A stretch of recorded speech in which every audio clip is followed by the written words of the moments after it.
तो जय हिंद दोस्तों, जैसा कि आपका सीआरपीएफ का 24 फरवरी थर्ड शिफ्ट का एग्जाम दोस्तों समाप्त हो गया है। तो आज के इस वीडियो में देखेंगे 24 फरवरी थर्ड शिफ्ट में पूछे गए 25 जीके के प्रश्न से अधिकतम जो रियल प्रश्न मुझे प्राप्त हो गए हैं। तो चलिए वीडियो को शुरू करते हैं बिना किसी देरी के विथ एक्स्ट्रा फैक्ट के साथ। ठीक है, चलिए वीडियो को शुरू करते हैं। देखिए, तो जो आज का जो पहला प्रश्न है वो पूछा गया था दोस्तों कि बाबर ने किस वंश का समाप्त कर मुगल साम्राज्य की स्थापना किया था। तो ये दोस्तों आपका बाबर से संबंधित जो प्रश्न है आपका हर शिफ्ट में एक न एक प्रश्न जो कि देखने को मिल रहा है। ठीक है, तो दोस्तों आपको बाबर की बात करें तो बाबर ने आपका किस वंश का, तो लोधी वंश का, ठीक है, लोधी वंश को समाप्त कर आपका मुगल साम्राज्य का स्थापना किया था। आपको मालूम होगा पानीपत का पहला युद्ध हुआ था 21 अप्रैल 1526 ईस्वी को। ठीक है, इसी युद्ध के बाद बाबर ने मुगल साम्राज्य की नींव रखी थी। ठीक है, यह आपका पहली लड़ाई था जिसमें आपका बारूद, आग्नेयास्त्र, मैदानी तोपखाने को लड़ाई में शामिल किया गया था। ठीक है, इसके बाद बात करें तो आपका 1526 में दिल्ली के तैमूरी शासक जहरी-उद्दीन मोहम्मद बाबर की सेना ने दिल्ली की सुल्तान, ठीक है, दिल्ली के सुल्तान इनाम लोधी की एक बहुत बड़ी सेना को युद्ध में परास्त किया था। इसी के साथ आपका लोधी वंश का और दिल्ली सल्तनत दोनों का दोस्तों आपका समाप्ति हो गया था। इसके बाद मुगल साम्राज्य का स्थापना हुआ था। तो आपका ऑप्शन में लोधी वंश होगा या दिल्ली सल्तनत होगा, तो बताइएगा। ठीक है, इसके बाद 21 अप्रैल को हुआ था युद्ध, आपको मालूम होगा ये पानीपत का जो युद्ध है आपका। पानीपत कहाँ पर है, तो हरियाणा में दोस्तों आपका एक जगह का नाम है, वहीं पर आपका पानीपत नामक जगह है, वहीं पर आपका युद्ध हुआ था। ठीक है, चलिए इसके बाद दोस्तों बात कर लेते हैं बाबर के बारे में, जो कि हर शिफ्ट में आपका एक न एक प्रश्न देखने को मिल ही रहा है। तो इस पहला तो ये कि मुगल साम्राज्य का स्थापना कब हुआ था, तो 1526 में हुआ था। ठीक है, पानीपत के युद्ध के बाद ही हुआ था। ठीक है, चलिए इसके बाद बात कर लेते हैं कि 1527 में कौन सा युद्ध हुआ था। तो 1527 में दोस्तों आपका खानवा का युद्ध हुआ था, जो कि दोस्तों 17 मार्च 1527 को राणा सांगा और बाबर के बीच हुआ था, जिसमें बाबर की जीत हुई थी। ये आपके आज के फर्स्ट शिफ्ट का क्वेश्चन है खानवा का युद्ध से। ठीक है, इसके अलावा दोस्तों चंदेरी का युद्ध है, जो कि आपका 1528 ईस्वी में हुआ था। 29 मार्च 1528 को मेदिनी राय और बाबर के बीच हुआ था, जिसमें भी बाबर की जीत हुई थी। ठीक है, तो 1527 में भी 1528 में भी दोनों में युद्ध बाबर का ही जीत हुआ था। खानवा का युद्ध, चंदेरी का युद्ध, और दोस्तों अगला जो आपका युद्ध है वो दोस्तों आपका घाघरा का युद्ध था, जो कि आपका बाबर के द्वारा लड़ा गया अंतिम युद्ध था। वो आपका 6 मई 1529 ईस्वी को अफगानों और बाबर के बीच हुआ था, जिसमें भी बाबर का ही जीत हुआ था। ठीक है, तो बाबर का युद्ध बाबर का बोलेंगे घाघरा का युद्ध आपका 1529। इसके बाद 1530 में जो कि बाबर का मृत्यु हो गया था, तो इसके बाद ये बाबर के द्वारा लड़ा गया अंतिम युद्ध था। तो दोस्तों इसका एक शॉर्ट ट्रिक भी है जो कि बहुत ही पॉपुलर है बाबर के युद्धों को याद रखने के लिए। ठीक है, तो दोस्तों बात देखिए, बाबर ने खाना खाया, चद्दर ओढ़ा, इसके बाद घाघरा पहन के सो गया, इस तरह का कोई आपका ट्रिक है, तो ट्रिक से भी आप है जो कि याद रख सकते हैं। ठीक है, तो बाबर के द्वारा लड़े गए युद्धों का ये दोस्तों आपका संक्षिप्त विवरण था। ठीक है, इससे पहले दोस्तों वीडियो को आगे बढ़ाएं, इससे पहले दोस्तों आप लोग के भारी डिमांड पर दोस्तों आपका सीआरपीएफ एससीएम में अब तक के शिफ्टों में पूछे गए लगभग 200 से अधिक प्रश्नों का उत्तर 20 एक्स्ट्रा फैक्ट के साथ एक पीडीएफ को तैयार किया गया है, जिसका जो शुल्क है मात्र 20 रुपये है। ठीक है, तो अगर आप इसे परचेज करना चाहते हैं तो व्हाट्सएप नंबर सामने आपको दिख रहा होगा, यहाँ पर आप लोग संपर्क कर लीजिएगा। ये पीडीएफ दोस्तों आपको कल 12 बजे दोपहर के बाद से ही आपको प्रोवाइड करवाया जाएगा। तो अगर लेना चाहते हैं तो आप लोग ये यहाँ पर संपर्क कर लीजिए। ठीक है, चलिए अगला जो प्रश्न है वो देख लेते हैं। अगला जो प्रश्न पूछा गया था दोस्तों कि सड़क दुर्घटना में मौत की जो राशि है 25,000 से बढ़ाकर कितना कर दिया गया था। ठीक है, तो सड़क दुर्घटना की बात करेंगे तो दोस्तों इसकी जो राशि है 25,000 से बढ़ाकर 1 लाख रुपए कर दिया गया था। ठीक है, तो 1 लाख आपके ऑप्शन में भी था, स्टूडेंट के द्वारा बताया गया है, तो आपका 1 लाख रुपया जो कि सही हो जाएगा।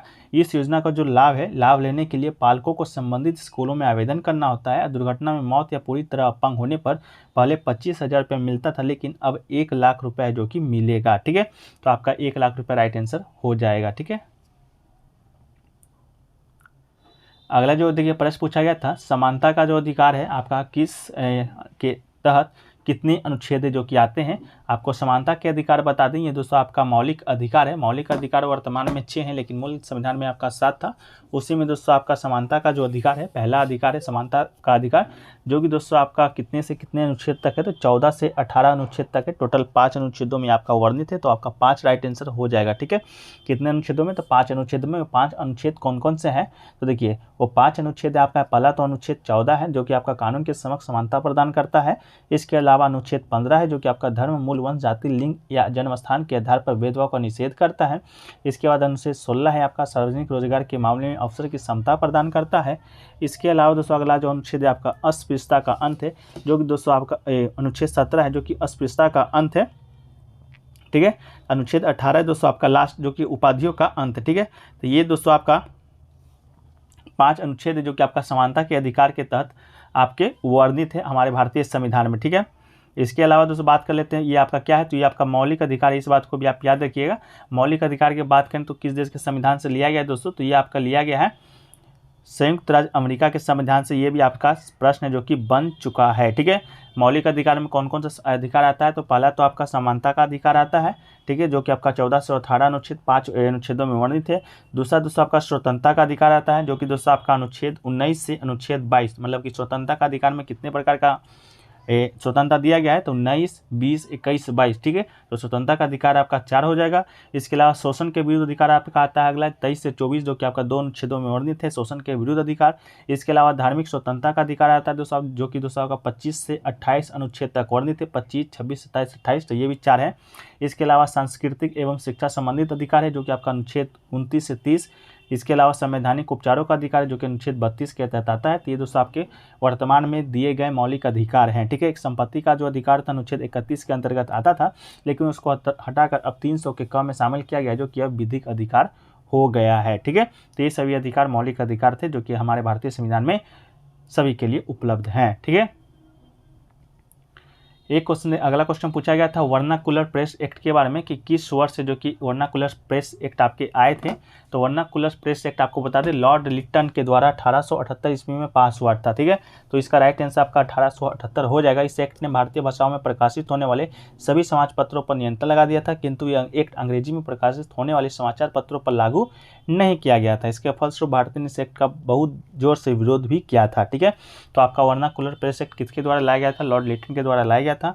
और किस वर्ष लाया गया था, तो 1878 आपका लाया गया था, जो कि आज के आपके एग्जाम का क्वेश्चन था, ठीक है। इसके अलावा इसको निरस्त भी किया गया था। तो निरस्त किसके द्वारा किया गया था, तो कानून को लिटन के उत्तराधिकारी लॉर्ड रिपन के द्वारा निरस्त किया गया था। कब किया गया था, तो आपका 1882 में इसे निरस्त किया गया था। तो लाया गया था आपका 1878 में, इसके बाद निरस्त है जो कि किया गया था आपका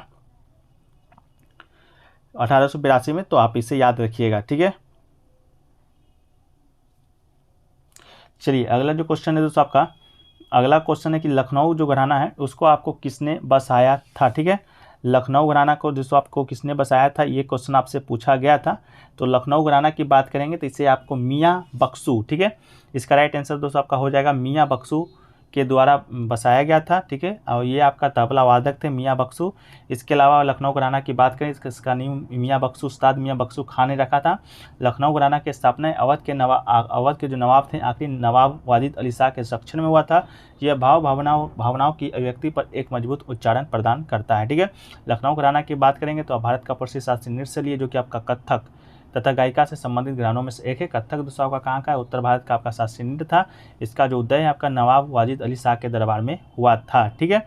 इसके अलावा बात करें आपका कथक लखनऊ घराना से संबंधित व्यक्ति का, तो आपका अच्छन जो महाराज हैं आपके, ये आपका कथक से संबंधित है लखनऊ घराना से ही। इसका शंभू महाराज, विदारिन महाराज, बिरजू महाराज जो कि आपका बहुत पॉपुलर कथक नृतक हैं, ये भी दोस्तों आपका लखनऊ घराना से ही संबंधित है। इसके अलावा जय किशन महाराज भी आपके लखनऊ घराना से ही संबंधित आपके प्रमुख कलाकार हैं, ठीक है। तो इसे आप याद रखिएगा। कथक की बात करें तो शास्त्रीय नृत्य है जो कि आपके उत्तर भारत से संबंधित है। इसके अलावा भारतीय शास्त्रीय नृत्य की बात करेंगे तो वर्तमान में आपके 9 शास्त्रीय नृत्य हैं। भरतनाट्यम आपके तमिलनाडु का, कुचिपुड़ी आपका आंध्र प्रदेश का, सतरिया आपके असम का, कथकली और आपका मोहिनीअट्टम दोस्तों आपका केरल का है, जो कि आज के शिफ्ट में पूछा भी गया था। इसके अलावा बात करें ओडिसी का, ओडिशा है, और मणिपुरी का, मणिपुर का शास्त्रीय नृत्य है। इसके अलावा हाल में आपका छऊ जो नृत्य है उसको आपका भारतीय शास्त्रीय नृत्य का दर्जा प्रदान किया गया है। तो ये दोस्तों आपका छऊ जो कि पूर्वोत्तर भारत का आपका शास्त्रीय नृत्य है, ठीक है। तो इन सभी फैक्ट्सों को आप आशा करते हैं कि आप याद कर लिए होंगे, ठीक है। एक क्वेश्चन देखिए पूछा गया था छत्तीसगढ़ और झारखंड जब आपका अलग हुआ था उस समय भारत के प्रधानमंत्री का नाम आपसे पूछा गया था। तो आपको बताते हैं उस समय भारत के प्रधानमंत्री का नाम आपके अटल बिहारी वाजपेयी था, ठीक है। तो इसका राइट आंसर आपका अटल बिहारी वाजपेयी आपका हो जाएगा। ये क्या किए थे, तो देखिए 3 नए राज्य आपको बनाए थे, वो भी शांतिपूर्ण ढंग से, ठीक है। कौन कौन सा, छत्तीसगढ़, उत्तराखंड और झारखंड का गठन हुआ था। छत्तीसगढ़, झारखंड का गठन है जो कि आपका 1 नवंबर को छत्तीसगढ़, 9 नवंबर को आपका उत्तराखंड और 15 नवंबर 2000 को झारखंड का गठन हुआ था। छत्तीसगढ़ को मध्य प्रदेश, उत्तराखंड को उत्तर प्रदेश और झारखंड को बिहार से अलग करके बनाया गया था। ठीक है, तो इन सभी फैक्ट्सों को याद रखिएगा। छत्तीसगढ़ को किससे अलग किया गया था? मध्य प्रदेश से अलग किया गया था। उत्तराखंड को किससे अलग किया गया था? उत्तर प्रदेश से अलग किया गया था। इसके अलावा आपका झारखंड को किससे अलग किया गया था? तो ये आपका बिहार से अलग किया गया था। ठीक है, झारखंड का गठन आपका 15 नवंबर 2000 को हुआ था और उत्तराखंड का आपका 9 नवंबर 2000 को हुआ था। छत्तीसगढ़ का गठन 1 नवंबर 2000 को हुआ था। ठीक है, तो इन सब फैक्ट्स को याद रखिएगा। उस समय प्रधानमंत्री कौन थे? तो अटल कुमार वाजपेयी थे 2000 ईस्वी में आपके प्रधानमंत्री।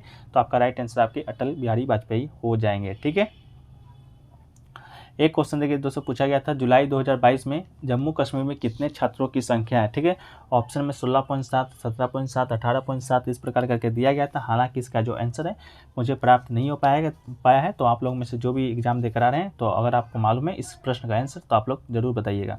एक पर देखिए द्वितीय चंद से आया था। द्वितीय चंद से ये नहीं आया था किसके संबंधित पर, लेकिन द्वितीय चंद से संबंधित आपका कोई लीग का नाम दिया गया था। उसमें दिया गया था कि किस सन में आपका द्वितीय चंद ने ये रिकॉर्ड बनाया है। तो क्वेश्चन का लैंग्वेज हालांकि प्राप्त नहीं हो पाया अच्छे से। तो द्वितीय चंद के बारे में जान लेते हैं।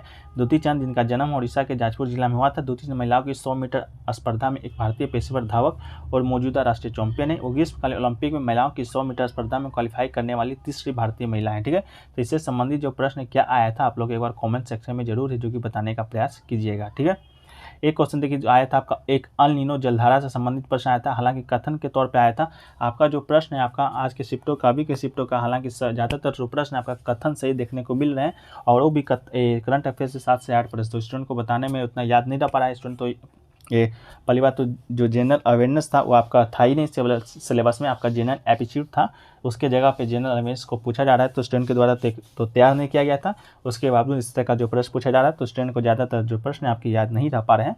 तो प्रश्न मिलना थोड़ा सा कठिन हो रहा है। ठीक है, तो अल नीनो से संबंधित आपका जो कथन से संबंधित पूछा गया था, जो लोग याद करके आ रहे हैं एग्जाम देकर आ रहे हैं आप लोग जरूर बताइएगा। अल नीनो का तात्पर्य मध्य भूमध्य रेखीय प्रशांत महासागर की असमान गर्मी से है, जो कि वैश्विक मौसम को प्रभावित करता है। प्रशांत महासागर का गर्म जल विभिन्न क्षेत्रों में हवाओं को उलटने का कारण बनता है। इससे भारत की ओर बहने वाली व्यापारिक हवाएं। ठीक है, हवा की जो दिशा इस बदलाव को गर्म सर्दियों गर्मियों में बारिश और मानसून के दौरान बारिश में कमी आती है। तो ये दोस्तों आपका अल नीनो जलधारा से संबंधित आपका कुछ पॉइंट है जो कि बताने का प्रयास किए हैं। ठीक है, एक क्वेश्चन देखिए पूछा गया था लॉरेंस फोर्स से संबंधित कोई प्रश्न पूछा गया था। ठीक है, तो लॉरेंस फोर्स से संबंधित भी प्रश्न हालांकि लैंग्वेज से तो नहीं मिल पाया है। एक क्वेश्चन देखिए पूछा गया था धमर जो नृत्य आपका शैली है किससे संबंधित है? ठीक है, धमर नृत्य शैली किस उत्सव से संबंधित है? आपका होली, दिवाली, आपका छठ पूजा, इस प्रकार करके कुछ ऑप्शन दिए गए थे। हालांकि धमर नृत्य शैली तो इस प्रकार का कोई भी नृत्य जो कि मिल नहीं पाया है। हालांकि कुछ आपका इसमें गलत ही होगा। तो आप लोग जो भी एग्जाम देकर आ रहे हैं आप लोग जरूर बताइएगा। ठीक है, इसके अलावा एक क्वेश्चन पूछा गया था 2022 में किन 8 राज्यों में हाईकोर्ट के जज बदले गए थे? तो हाईकोर्ट के जज, ये क्वेश्चन पूछा गया था कि जो हाईकोर्ट के जज बदले गए थे 8 राज्यों में, इससे कौन सा राज्य संबंधित आपका नहीं है? छत्तीसगढ़, उत्तराखंड, हिमाचल प्रदेश, गुजरात आपके ऑप्शन में दिए गए थे। हालांकि इसका आंसर भी मिल नहीं पाया है। ठीक है, इसके अलावा दोस्तों एक आपका थांगता नृत्य से आपका संबंधित कथन भी देखने को मिला था। तो जो भी प्रश्न छूट गए होंगे उसको जैसे मिलेंगे हम PDF में शामिल कर देंगे। PDF आपको टेलीग्राम चैनल पर मिल जाएगा इस वीडियो का आज के शिफ्टों का। तो लिंक डिस्क्रिप्शन में दिया गया है, आप लोग जाके ज्वाइन जरूर हो जाइएगा। ठीक है, इसके अलावा सभी शिफ्टों का लेना चाहते हैं तो कल 12 बजे के बाद से आप लोग के लिए उपलब्ध होगा। शुल्क मात्र 20 पर रखा गया है। 200 से अधिक प्रश्न रहेंगे विद एक इफेक्ट के साथ। तो हालांकि आगे जो आपके शिफ्टों में एग्जाम होंगे प्रश्न जो कि रिपीटेड होना शुरू हो गए हैं, तो आपके प्रश्न रिपीटेड ही आएंगे। उससे ज़्यादा इंपॉर्टेंट आपके एक्स्ट्रा फैक्ट से भी प्रश्न आते हैं। जैसा कि SSC GD के द्वारा आपको देखा गया था, सारे जो प्रश्न अंतिम चरण में आपके सारे जो प्रश्न आपका एक्स्ट्रा फैक्ट से देखने को मिल रहे थे। ठीक है, तो आप लोग लेना चाहते हैं तो मात्र 20 पर शुल्क है। आप लोग व्हाट्सएप नंबर पर संपर्क कर सकते हैं। व्हाट्सएप नंबर आपको सामने दिख रहा होगा। ठीक है, चलिए वीडियो को समाप्त करते हैं। वीडियो अच्छा लगा वीडियो को लाइक कर दीजिएगा। चैनल पे लोगों को चैनल को सब्सक्राइब कर दीजिएगा और नोटिफिकेशन बेल कॉल पे क्लिक कर दीजिएगा। जय हिंद, जय भारत।